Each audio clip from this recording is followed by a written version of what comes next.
श्री स्वामी समर्थ. नमस्कार मित्रांनो, आज आपण पाहणार आहोत एप्रिल 2026 साठी मेष राशीचे राशी भविष्य. एप्रिल 2026 मध्ये तुमचे कार्यक्षेत्र, आर्थिक परिस्थिती, आरोग्य, वैवाहिक जीवन आणि पारिवारिक जीवन कसे जाईल हे पाहणार आहोत. त्याचबरोबर उपाय देखील सांगणार आहे. व्हिडिओ शेवटपर्यंत पहा, तर तुम्हाला उपाय काय आहे ते समजणार आहे. 2026च्या एप्रिल मासिक राशी भविष्यानुसार सूर्य तुमच्या 12व्या आणि पहिल्या घरात अनुक्रमे भ्रमण करेल. सूर्याच्या संक्रमणाच्या दृष्टिकोनातून दोन्ही घरे प्रतिकूल मानली जात असली तरी महिन्याच्या उत्तरार्धात, विशेषतः 14 एप्रिल नंतर सूर्य त्याच्या उच्च स्थितीत असेल. म्हणून त्या काळात सूर्याशी संबंधित काही बाबी सकारात्मक परिणाम देऊ शकतात. मंगळाच्या संक्रमणाबाबत 2 एप्रिल पर्यंत तुमच्या लाभगृहात राहील, जे अनुकूल आहे, परंतु हे फक्त 2 दिवस टिकेल. त्यानंतर मंगळ तुमच्या 12व्या घरात भ्रमण करेल, जे अनुकूल मानले जात नाही. तसेच मंगळ त्याच्या ज्वलनशील स्थितीत असेल, त्यामुळे मंगळाचे नकारात्मक प्रभाव कमी असतील. तसेच मंगळाशी संबंधित बाबींमध्ये सावधगी बाळगणे आवश्यक आहे. बुध 11 एप्रिल पर्यंत तुमच्या लाभगृहात राहील, ज्यामुळे तुम्हाला विविध फायदे होतील. तसेच 11 एप्रिल नंतर बुध तुमच्या 12व्या घरात 27 एप्रिल पर्यंत कमकुवत स्थितीत असेल, जी अनुकूल परिस्थिती मानली जात नाही. याचा अर्थ असा की 11 एप्रिल नंतर बुध ग्रह कमकुवत परिणाम देऊ शकतो. गुरुच्या संक्रमणाबाबत गुरु तुमच्या 3ऱ्या घरात त्याच्या स्वतःच्या नक्षत्रात असेल, म्हणून गुरु तुम्हाला मिश्र परिणाम देऊ शकतो. शुक्र तुमच्या 1ल्या आणि 2ऱ्या घरात अनुक्रमे भ्रमण करेल, म्हणूनच शुक्र या महिन्यात सामान्यतः तुम्हाला अनुकूल परिणाम देईल. शनी तुमच्या 12व्या घरात आणि त्याच्या स्वतःच्या नक्षत्रात भ्रमण करत आहे, म्हणून शनीचे परिणाम नकारात्मक असू शकतात.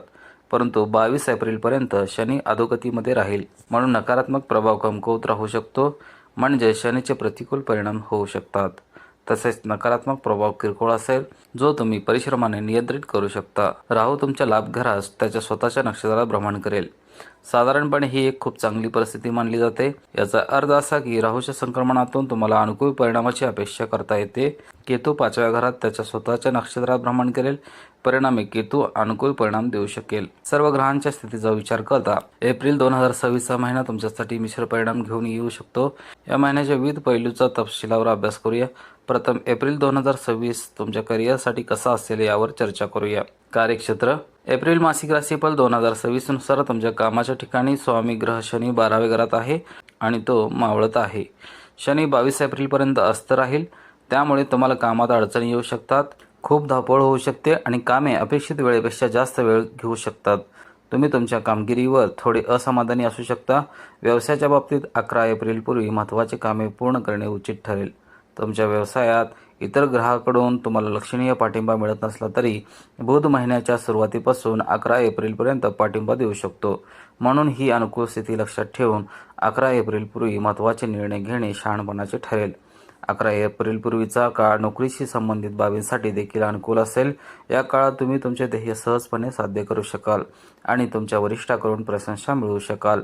परंतु त्यानंतरचा काळ कठीण असू शकतो. 11 एप्रिलपूर्वी तुमची सर्व ऊर्जा आणि अनुभव वापरून तुमचे ध्येय साध्य करणे चांगले. यामुळे तुम्हाला अडचणी येण्यापासून किंवा नंतर ते साध्य न झाल्यासही टाळता येईल. याचा अर्थ असा की या महिन्यात काम आणि व्यवसायासाठी मिश्रित परिणाम मिळू शकतात. महिन्याचा पहिला भाग विशेषतः 11 एप्रिलपर्यंत अधिक अनुकूल असू शकतो. आर्थिक परिस्थिती.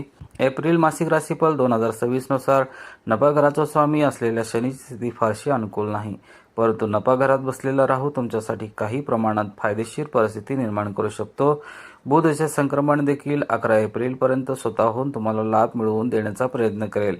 जरी 2 एप्रिलपर्यंत मंगळ देखील तुम्हाला लाभ देईल, तरी हा काळ खूप कमी आहे, म्हणून या बाबतीत मंगळाला फारसे अनुकूल परिणाम देणारा मानता येत नाही. तसेच 11 दिवसापर्यंत बुधग्रहाचा प्रभाव आणि राहूचा संपूर्ण काळ तुमच्या नफ्याचा आलेख राखण्यासाठी काम करेल. बचतीबाबत धनघरावर शनीचा 3रा दृष्टिकोन बऱ्याच काळापासून कायम आहे आणि तो बराच काळ राहण्याची शक्यता आहे. त्यामुळे नकारात्मकता कायम राहते. तसेच 2ऱ्या घराच्या स्वामीची अनुकूल स्थिती आणि गुरुचा सरासरी आधार जरी मध्यम असला तरी आधार देत आहे. ही परिस्थिती संपत्ती वाढवण्यास उपयुक्त ठरू शकते. म्हणून आपण असे म्हणू शकतो की नफ्याच्या दृष्टिकोनातून महिना सामान्यतः चांगला असेल, तर बचतीच्या दृष्टिकोनातून महिना सरासरी असू शकतो. म्हणून आर्थिक बाबीत आपण असे म्हणू शकतो की हा महिना सरासरीपेक्षा चांगले परिणाम देईल. आरोग्य. तुमच्या लग्नाचे किंवा राशीचा अधिपती ग्रह मंगळाची स्थिती या महिन्यात चांगली नाही. जरी 2 एप्रिलपर्यंत मंगळ चांगल्या स्थितीत असला तरी 2 एप्रिल नंतर मंगळ शनी सोबत असेल आणि 12व्या घरात असेल, जे आरोग्याच्या दृष्टिकोनातून चांगले स्थान मानले जात नाही. त्यामुळे तुम्हाला तुमच्या लग्नाच्या स्वामीचे समर्थन मिळणार नाही. म्हणूनच संपूर्ण महिनाभर तुमच्या आरोग्याबाबत सावधगिरी बाळगणे शहाणपणाचे ठरेल. एप्रिल मासिक राशीफल 2026 नुसार आरोग्यासाठी जबाबदार ग्रह सूर्य देखील 14 एप्रिलपर्यंत शनीसोबत 12व्या घरात असेल. 2 एप्रिलपासून मंगळ देखील सूर्य शनी युतीत सामील होईल. या परिस्थितीत अनुकूल नाही, म्हणून वाहने इत्यादी चालवताना सावधगिरी बाळगावी लागेल.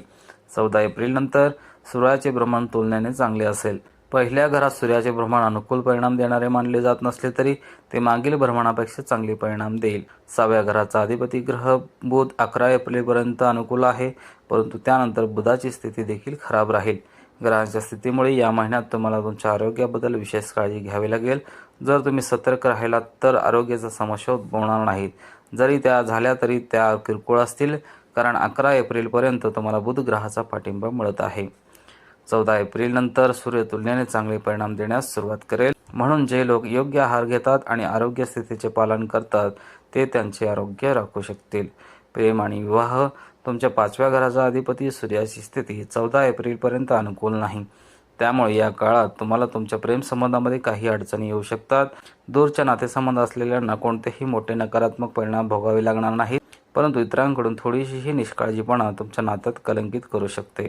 2026च्या मासिक राशीफलानुसार परस्पर आदर राखणे आवश्यक आहे, कारण अपमान होण्याचा धोका असू शकतो.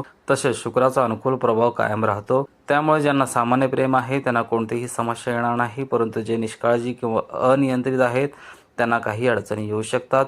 हा महिना सामान्यतः लग्न किंवा लग्नासाठी मदतगार ठरू शकतो. वैवाहिक जीवनात या महिन्यात सरासरीपेक्षा चांगले परिणाम मिळू शकतात. तसेच वाद टाळणे उचित आहे. 7व्या भावाचा स्वामी शुक्र सामान्यतः अनुकूल स्थितीत असेल. 7व्या भावावर गुरुची दृष्टी देखील अनुकूल मानली जाते, परंतु 2 एप्रिलपासून 7व्या भावावर मंगळाची 8वी दृष्टी कधीकधी मतभेद, वाद किंवा भांडणे निर्माण करेल. जर तुम्ही असे वाद टाळण्याचा प्रयत्न केला तर तुम्ही इतर कोणत्याही समस्याशिवाय तुमचे वैवाहिक जीवन आनंदात घालवू शकाल. कौटुंबिक जीवन. एप्रिल मासिक राशीफल 2026 नुसार तुमच्या 2ऱ्या भावाचा स्वामी शुक्र या महिन्यात तुम्हाला अनुकूल परिणाम देईल अशी अपेक्षा आहे. म्हणून या महिन्यात कौटुंबिक बाबीमध्ये तुलनेने चांगले परिणाम मिळण्याची अपेक्षा आहे. तसेच शनीचा 3रा दृष्टिकोन 2ऱ्या भावावर कायम आहे. परिणामी मोठ्या कौटुंबिक समस्या कायम राहू शकतात, परंतु 2 एप्रिलनंतर मंगळाचा नकारात्मक प्रभाव नाहीसा होईल आणि 19 एप्रिलनंतर शुक्राचा प्रभाव अधिक अनुकूल होईल. या सर्व घटकांमुळे या महिन्यात कौटुंबिक बाबीमध्ये तुलनेने चांगली अधिक सकारात्मक परिस्थिती दिसून येऊ शकते. प्रयत्नांनी या महिन्यात ताणलेले संबंध सुधारू शकतात. सर्व समस्या सोडवता येत नसले तरी सुधारित अनुभव सकारात्मक आनंद आणू शकतात. 4थे घर सामान्यतः चांगले मानले जाते, कारण कोणत्याही ग्रहाचा नकारात्मक किंवा सकारात्मक प्रभाव जास्त काळ टिकत नाही, म्हणून गोष्टी पूर्वीसारख्याच चालू राहतील. कोणताही प्रतिकूल प्रभाव न पडता तुम्ही तुमच्या प्रयत्नानुसार तुमचे घरगुती जीवन सुधारू शकाल. याचा अर्थ असा की हा महिना कौटुंबिक बाबीमध्ये सरासरीपेक्षा चांगले परिणाम देऊ शकतो, तर घरगुती बाबीमध्ये हा महिना सामान्यतः चांगले किंवा समाधानकारक परिणाम देऊ शकतो. उपाय आहेत. नियमितपणे मंदिरात जा आणि बजरंग बाण किंवा हनुमान चालिसाचा पठण करा. मंदिरात लाल रंगाचा प्रसाद अर्पण करा आणि मित्रांमध्ये वाटून घ्या. नियमितपणे तुमच्या कपाळावर केशरचा टिळा लावावा. व्हिडिओ आवडल्यास व्हिडिओला नक्की लाईक करा, शेअर करा आणि उमाशेखर ॲस्ट्रो चॅनलला सबस्क्राईब करायला विसरू नका आणि कमेंटमध्ये ओम नमः शिवाय लिहा. पुन्हा भेटू अशाच एका आध्यात्मिक आणि प्रेरणादायी माहितीच्या व्हिडिओसह. जय हिंद, जय महाराष्ट्र.